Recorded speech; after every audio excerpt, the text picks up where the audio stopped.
Hi everyone, I'm Donnalouise and welcome to my YouTube channel for the love of puzzles. I'm really excited for several reasons today. One is Wendy's here. Yay! The other reason is we're going to do some puzzle chess. Now, I did already a pairs puzzle chess with my hubby Kelly, Paige and Sven, and we did these two puzzles here. I'll show those videos later on. They were both Ravensburger. This one was a 200-piece XXL, so the larger size, and this one's called Ocean Turtles. So we did that one, and this one was a 300-piece XXL, so slightly smaller pieces than those, but still bigger, and this one's called African Friends. I was really hoping to find like a 200-piece, like normal size jigsaw puzzle, but it didn't happen.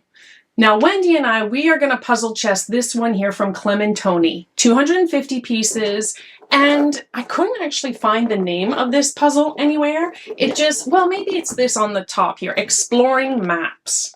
That's all I can see. I think the pieces are maybe slightly bigger as well. We took the plastic wrap off, but I haven't opened it. So during the time lapse, I will explain to you the rules of puzzle chess as best as I know them. I saw my first puzzle chess video on, and I'll leave a link to their video in the description below. It's like the Spanish Puzzle Association. I'll also put up a little picture of their logo. In Spanish, I think it's Asociación Española del Puzzle. But sorry if I got that wrong. I think it's abbreviated like AEPUZ. And actually right now, Wendy, they're doing their 24-hour like marathon puzzling competition, which is like groups of people trying to puzzle as many puzzles as possible in 24 hours. Crazy. Insane. So that's going on. Now, one thing we did figure out with the puzzle chess, doing the pairs, was there can be a disadvantage, or I should say advantage, if someone puzzles a lot more regularly than other people. So I asked Wendy, I said, Wendy, do you want me to have a disadvantage, either by having less time on my clock, or maybe having to put in 2 pieces for every one of your piece? And what did you say? No. No. So we're just going to go head-to-head individuals doing puzzle chess on this 250-piece Clementoni, and then we'll get your opinions afterwards. I did get opinions from my hubby and Paige and Sven about their experience doing puzzle chess. So yeah, we'll just set up and I'll explain the rules and we'll go from there. Awesome. Sound good? Sounds good. Okay, for the love of puzzles, let's Wendy and I get to doing some puzzle chess. So you start with the border or the frame of the jigsaw puzzle already assembled. All the other pieces are turned face up and they're start covered so no one can like study the pieces or have an advantage. Of course, we were the ones who turned the pieces face up, so maybe we had seen some pieces and where they were. So basically, the person who goes first, their clock starts. We started with 15 minutes each on our clocks, meaning that we have 15 minutes and it starts counting down. You pick up a piece and you have to connect it to any piece that's already assembled on the jigsaw. So to start out, there's only pieces around the border. So you're limited as to what you can work with here. But as more and more pieces get put down, you have more options. Once you put a piece down, you tap your clock, which then activates your opponent's clock to start. And it's their turn to pick up a piece and put it down and connect it to the jigsaw. Things to note, you got to remember to tap your clock or else you're wasting time. The opponent, you got to make sure you wait for them to tap their clock, which activates yours before you pick up a piece and try to assemble it. So you can't like be too gung-ho and jump the gun, as we say. You got to make sure they've tapped their clock before you grab a piece and try to place it. And you just go back and forth, picking up a piece, trying to connect it. Now, if you pick up a piece and you try it and you can't figure out where it goes, you can put it back. You try to put it back as closely to where you picked it up from the pile as possible. And the reason for that is, over time, people see the pieces, can study the pieces, can get an idea of where they are. You're not allowed to shuffle or mix around the pieces. So you pick up one, you try it. If it doesn't work, you can put it back down approximately where you picked it up. You can pick up another one. Your turn doesn't end until you put in a piece and tap your clock, and then it's your opponent's turn. So this was interesting because you can get flustered or aggravated or annoyed because you know there's a timer and you're trying really hard to find a piece and you can't. But if your opponent is taking a long time, that's your opportunity to study the pieces, to get a few pieces in memory and go, okay, well, maybe I'll do that one next, and then this one, and then that one. I felt I could kind of remember up to 5 pieces at most. After that, I would just forget where they are on the board, you know, and then I'd be like, oh, where's that one piece with the kangaroo's tail? I knew I saw it, and I couldn't find it anymore. So you go back and forth and back and forth, and if you run out of time on your clock, then you've lost. Or if you finish the puzzle, you stop both timers, and it's whoever has the most time left on their clock that wins. So right now, Wendy's down to under a minute left on her clock. So her clock is eventually going to run out here. It's very interesting, though, because sometimes Wendy thought it's easy to get fixated on looking for a specific piece. Like this one had a lot of animals. And for example, you go, oh, I want to find the elephant's head. Where's the elephant's head? And you're looking at all the pieces trying to find the elephant's head, which maybe that's not the best technique. It's more to look like, okay, what would be an easy piece to connect to what's already there? Well, this one would have a bit of water and a bit of, you see that North American land is like a brighter green. Well, maybe I should look to see if there's any more bright green pieces left, and that will connect with that portion of the land. So rather than trying to find a piece in the pile to, you know, the specific piece, it's more looking at the holes on the puzzle and going, what would be the easiest hole for me to fill in, and try to find that piece instead. So Wendy's clock has turned red. She's ran out of time. This was her first time though, and we talked to her at the end about her experience. So what we decided is that we're going to reset our clocks, both 15 minutes, and continue to do the puzzle chess from here. And she did so much better the second time round. Of course, it's a bit easier because there's less pieces, obviously, to put in. I felt that to start with, I always struggled. I did. Like the first minute or so, I was a bit of a mess. But then after that, I found my flow, and I really, really enjoyed it. The reason why it looks like we're always looking at the camera is that the box with the image of the puzzle is actually hanging off the tripod just below the camera. And that's why we're always turning towards there. You can see I'm struggling here to start to find a piece. Now, I thought this was loads of fun, and I wish we could have found a jigsaw puzzle, 200 pieces with standard sizes, because we did notice that you tend to maybe focus more on the pieces that are right in front of you, closer to you on the table. Lighting matters, angle matters, just, you know, trying to be comfortable with the size and everything spread out. Now, you're not allowed to shuffle the pieces. I'll talk a bit more about that later. You're not allowed to shuffle the pieces, and there's no mechanism to like skip a turn. And we talk about that at the end. To tell you the truth, I don't see how skipping a turn would help you because your opponent may well have a piece and then it's just back to you anyway. So if you're not ready, you're not ready. Now here, I'm sorry, this is a nice chess clock app, and you can actually just pause the entire clock. So what I had to do is I had to pause it to run, deal with Thora right quickly, and then come back and continue the game. But you can see here, we're getting into a nice groove. Wendy did really well. She really found a flow, and we were just working so well together. It was so much fun. I really enjoyed it. And to tell you the truth, I wasn't really paying attention to the time on the clock, so I had no idea how we were doing. We did decide right there to scoot the pieces closer together. We tried not to really mix them up, and we're down to the blues, and that got tricky because there wasn't too much detail. I thought it would take us a lot longer than it did, but we did really well, actually. This was actually a really nice and fun puzzle to do. It wasn't so bad. So 250 pieces. I will try to find more puzzles because obviously you don't want to redo the same puzzle over and over again. You have an advantage if you've already done the puzzle. So we're coming down to the last few bits, and I'll go to regular time here. And I think this could be fun in competition, but how do you deal with potential false fits? That's tricky. I think you need puzzles with busy images, good piece variety, a puzzle brand that you're familiar with and you know and you trust, or else you could potentially have false fits. And how do you deal with that? They just say that you have to make sure that you know the piece goes there before you tap your clock. So now we've done, Wendy has about 5 minutes left on her clock, and I have nearly 11 minutes left on my clock. So that was Wendy and I doing individual puzzle chess. We're now going to flip to the footage that myself and my hubby Kelly against Paige and Sven doing the pairs puzzle chess. So I hope you enjoy.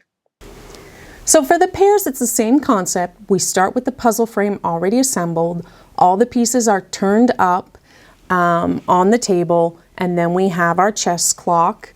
You just take turns, one person from one pair, then another person from the other pair, then the second person from the first pair, and the second person from the second pair, back and forth. I watched videos online. I saw like Tammy and Yvonne on Instagram do puzzle chess. I've seen Alma Bell do puzzle chess. I do talk about where the first video I saw it was the Spanish Puzzle Association. They had the first video that I saw, and they had a good video on a pairs demonstration. The thing is, I believe, I tried to get as much instruction from the video as I can. You're not supposed to communicate with one another. So it's almost like you're a pair, but you're still an individual. So you can't help one another out. Meaning that if your partner is struggling, you're just sitting there waiting and waiting. So you can obviously study the pieces and make a plan of future pieces to do. So what I tried to do is, if I noticed Kelly was working on a certain section of the puzzle, and if I saw pieces from that section, I left them for him to do. But at one point I noticed what Sven was working on, and I thought, ooh, I'm going to try to steal pieces from him and put pieces in his area that he's working so they won't be there for him to do. And then I always had like another one or two pieces as backup pieces. I also tried really hard to do the transition pieces.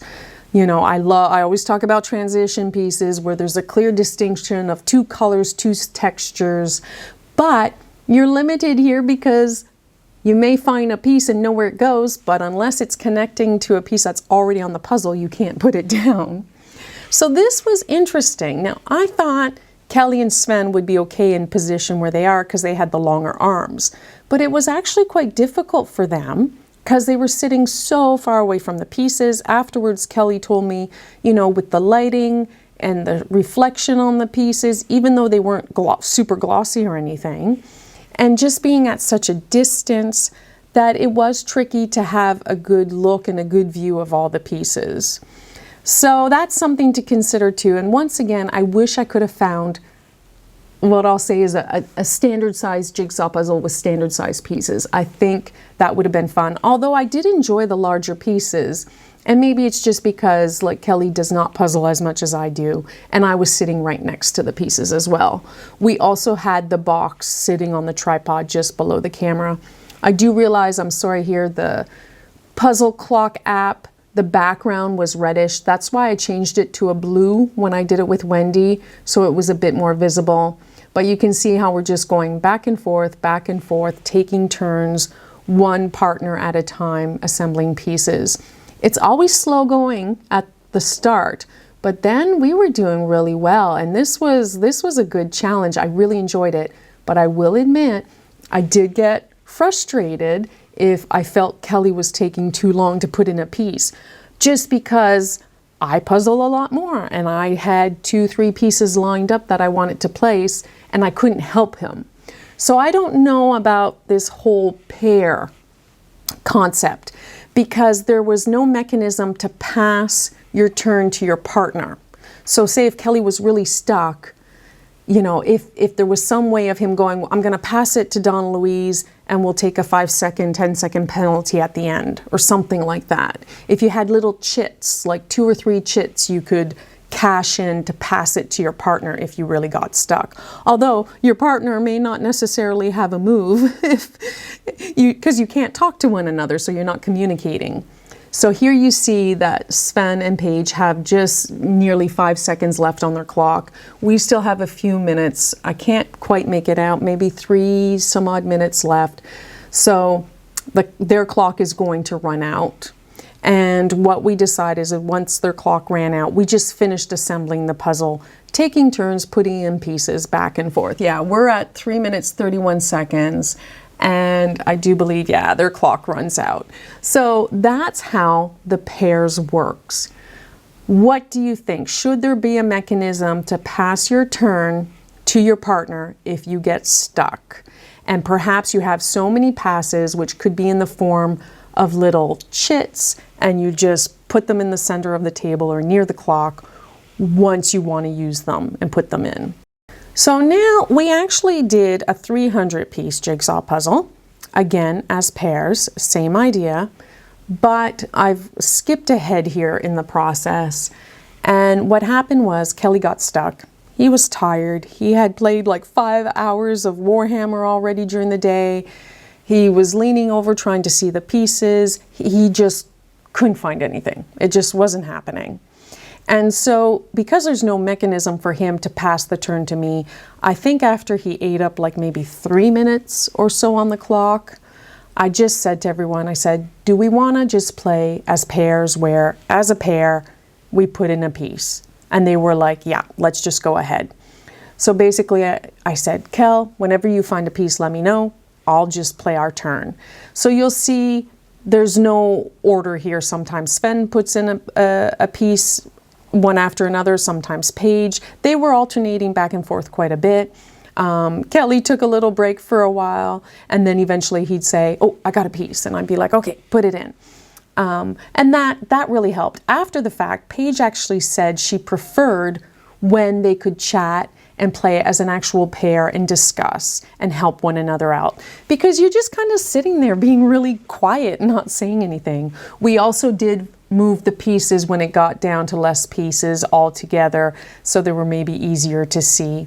But I can understand when you're playing any game, you know, you get frustrated if you can't figure out what to do, and especially if you have a partner, and I'm just trying to sit there, and I wasn't saying or doing anything, but he knew I was getting frustrated, and that wasn't fun. So I was like, no, dear, it's okay. And he's like, oh, I'm sorry. And I'm like, it's all right. So I think overall, because they're not puzzlers, I think it was more fun playing as a pair where we could work together. And should there be a mechanism, though, that if you're playing pairs kind of like as it's meant to be, should there be a mechanism to pass your turn to your partner if you get stuck? You maybe have so many chits you could turn in to pass your turn to your partner. The other thing Kelly mentioned, and he just mentioned this to me, this is post-processing, Donnalouise. He thought it would be really good to maybe you have 1 or 2 shuffles where you pause the timer and go shuffle, and you shuffle all the pieces up, because all that time people are thinking and having idea of where the pieces on the table, and basically you reset all the pieces and it's back to like an even playing field.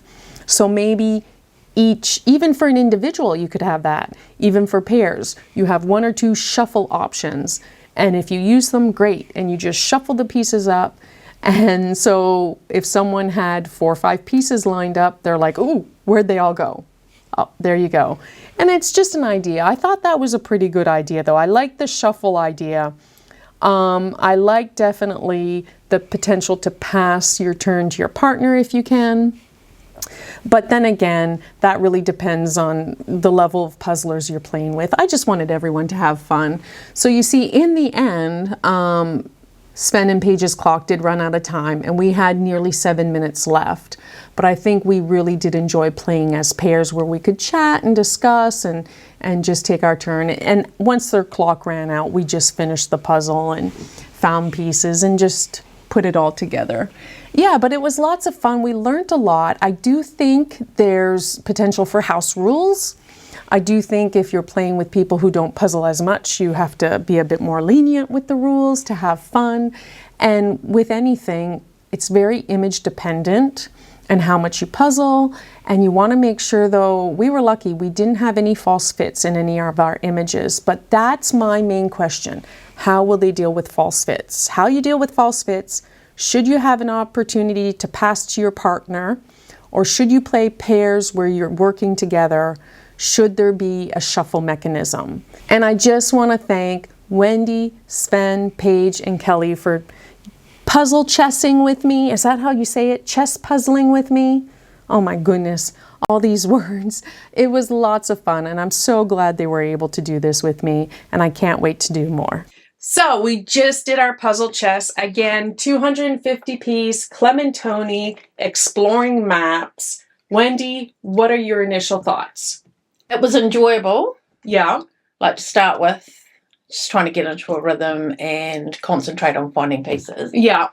But yeah, no, it was good. It was I good. enjoyed it. You enjoyed it? I did. Did you find it more fun, less fun, similar to speed puzzling? Oh, more fun than speed puzzling, hands down. More fun. Okay, Yeah. so you enjoyed it. And I really enjoyed it with you, doing it with you. This was lots of fun. Yeah. Now, do you think, though, if we did it again, if people are not the same level puzzlers, should they have like a handicap like in golf? Maybe less time on their clocks, or have to put like 2 pieces in over the other person's 1 piece, or what do you think? I think maybe, like for me, I don't care if I lose, so I'm just happy to Yeah. play normal. But yeah, for some people, it might be more enjoyable for them if you're more Because I don't leveled up. Yeah, especially if you're playing with kids. So if you have to balance it, because you want to encourage someone to play, especially with children. And so I'm not sure how they would do. Obviously, at a competition, it's like speed puzzling. Some people are a lot better, some people are not. And so at a competition, it would just be, it is what it is, and you place where you place.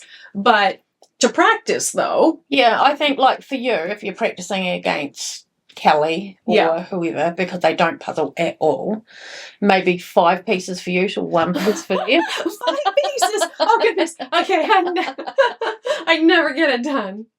Now, we did not play pairs, but I'm gonna show the pair, and we did talk to Kelly about it.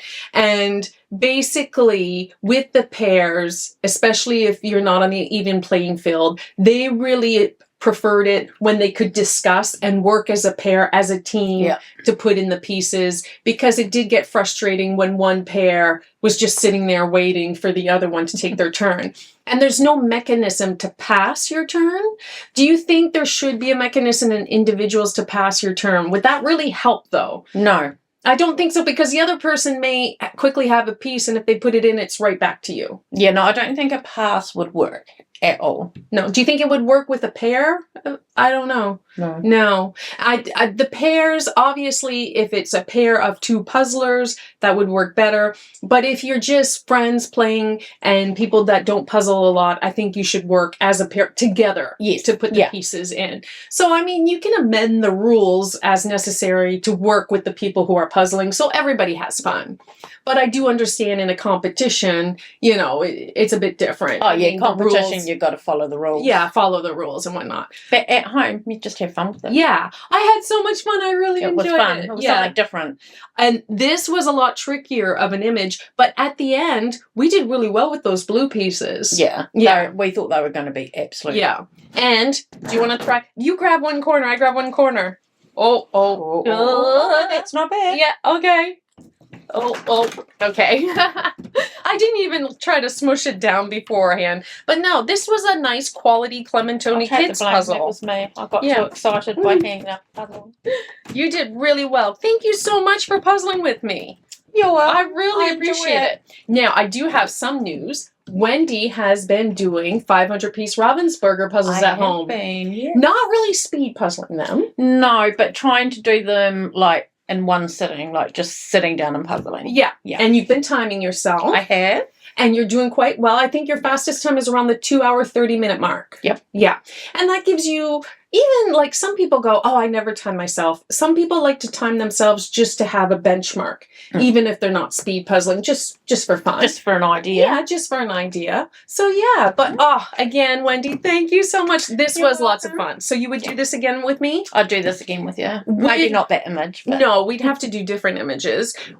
Did you feel that 250 pieces was good? Too much? No, I think it was good. Yeah. Yeah. The choice is limited here, so 200, 250, 300 pieces. I think that's the 300 almost felt like too many pieces. Maybe it depends on the image too, but I think that's a good place. You could do little sprints with 100-piece puzzles. Oh, yeah. That could be a lot faster too. But yeah, fun times. Yep. Thank you so much for watching. I really appreciate it. For the love of puzzles, I hope you enjoy my videos. Please consider subscribing, and until next time, ciao!